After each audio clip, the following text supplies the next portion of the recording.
ছেলেদের কাছে কে বেশি আপন হওয়া উচিত, মা নাকি স্ত্রী? অনেক কঠিন একটা প্রশ্ন। আমাদের মা কিন্তু আমাদের জন্ম দিয়েছে, আমাদের স্ত্রী কিন্তু আমাদের শেষ পর্যন্ত থাকে, মৃত্যু পর্যন্ত। ম্যাক্সিমাম জায়গায় দেখা যায় মায়েরা কিন্তু শেষ পর্যন্ত থাকে না। আমার যৌবন অবস্থাতে আমার মা মৃত্যুবরণ করে, আর স্ত্রী কিন্তু আমার জীবনের শেষ পর্যন্ত থেকে যায় ম্যাক্সিমাম। সেটাই বলছি, তা কাকে আমি আপন জানবো?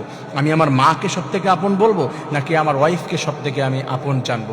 মনে রাখবেন, অথচ আমার ওয়াইফ কিন্তু আমার বাম পাজরের হাড্ডি দিয়ে সৃষ্টি করা হয়েছে, রব্বুল আলামিনের কথা। প্রিয় ভাইয়েরা, যদি এই প্রশ্নটি আপনাদের কাছে আসে তাহলে আপনারা কি আনসার করবেন আমি জানি না।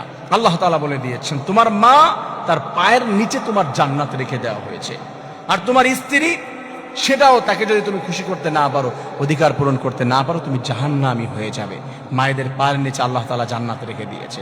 মনে রাখবেন, আপনার মা এবং আপনার স্ত্রী, এই দুইজনের দোয়া কিন্তু আপনার জীবন পরিবর্তন হয়ে যাবে।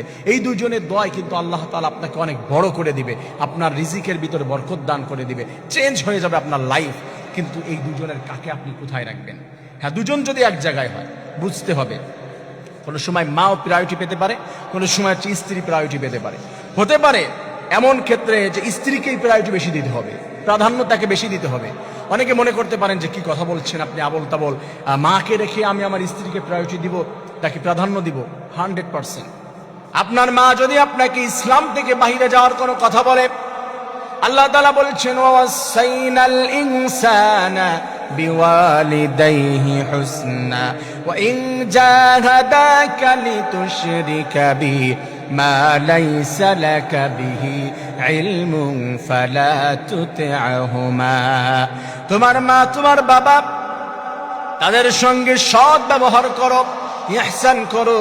কিন্তু তোমার মা বাবা যদি ইসলামের বাইরে কোনো নির্দেশনা তোমাকে দিয়ে দেয়, কোনো শিরকের দিকে, কোনো কুফরির দিকে, ইসলামের কাজের বাইরে তোমাকে ধাবিত করতে চায়, সেই দিকে ডাকে, ওই সময় তোমার মাকে অ্যাভয়েড করবে। আর তোমার স্ত্রী যদি তখন তোমাকে আল্লাহর দিকে ডাকে, ইসলামের দিকে ডাকে, 100% তখন তোমার স্ত্রীর কথার প্রাধান্য দিবে, আর না হয় তুমি জাহান্নামী হয়ে যাবে, নাউজুবিল্লাহ।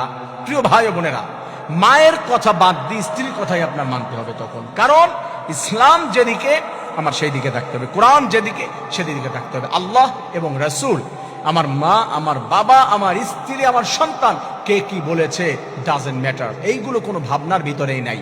কারণ রাসূল সাল্লাল্লাহু আলাইহি ওয়াসাল্লাম বলেছেন, লা ইউমিনু আহাদুকুম হাত্তা আকুনা আহাব্বা ইলাইহি মিন ওয়ালিদিহি ওয়া ওয়ালাদিহি ওয়ান নাসি আজমাইন। তোমার মা, তোমার বাবা, তোমার স্ত্রী, পুত্র, ইভেন তোমার নিজের থেকেও যদি আমাকে বেশি ভালোবাসতে না পারো, তুমি জান্নাত পাবে না।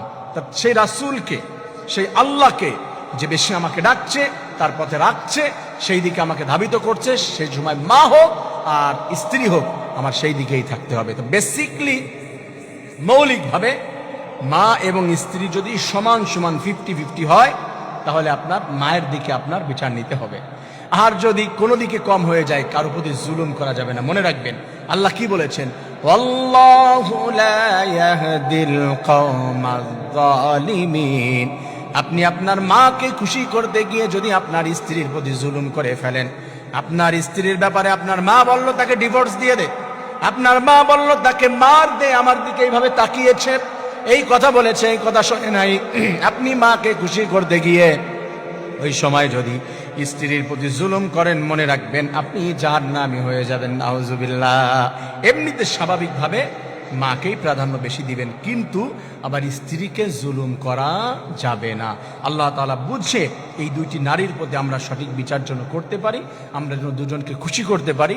আল্লাহ তাআলা এদেরকে খুশি করে আমাদের জান্নাত হাসিল করা তৌফিক দান করুন, আমিন।